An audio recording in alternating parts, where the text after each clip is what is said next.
To say that 2020 was a difficult year for the Hansen family would be an understatement. When Elise and Matt found out they were pregnant again in May of that year, they couldn't be happier. We're going back 2 years. Yeah. When the pandemic started, and you got some good news. I did. Yes, a very expected pregnancy. Expected. Expected, yes. At my 8-week ultrasound, I found out it was twins. So that was not expected at all. My husband wasn't feeling well, and so he finally went to the doctor, and after lots of testing, we found a massive tumor on his liver. Matt continued to have doctor appointments, and on the morning of one, Elise woke up to fluid. They learned that one of the boys' waters had broken at 13 weeks. That's a lot to deal with. Yeah. Plus pandemic, plus homeschooling. So your husband gets this terminal diagnosis. You've got a child in danger in your womb. Yep. How were you coping with all of this at once? Well, my husband and I were an amazing team, and so it would just go back and forth. At that point, we didn't really know his cancer was terminal. Then the fall came.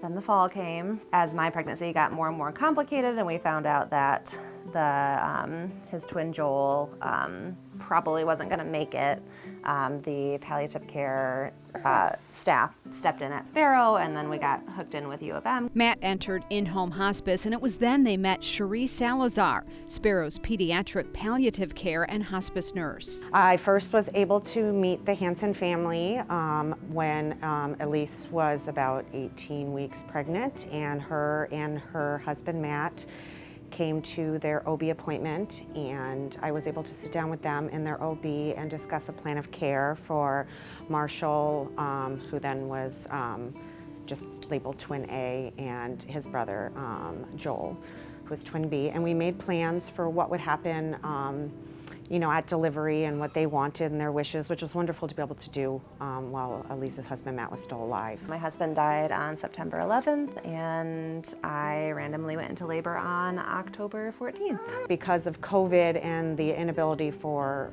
Elise to have her support person there, because Matt had passed away a month before, when Elise went into labor, the team called me to come in to be with her for delivery. Baby Joel, weighing just 1 pound 8 ounces, passed away during delivery.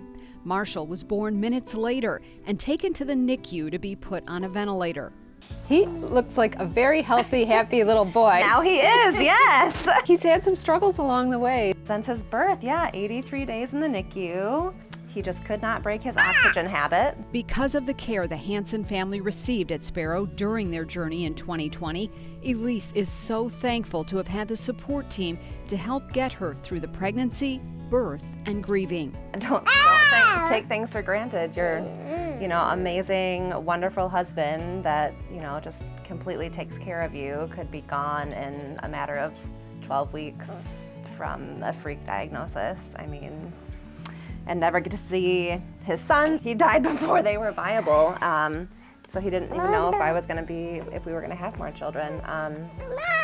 So just hug everyone and don't take things for granted.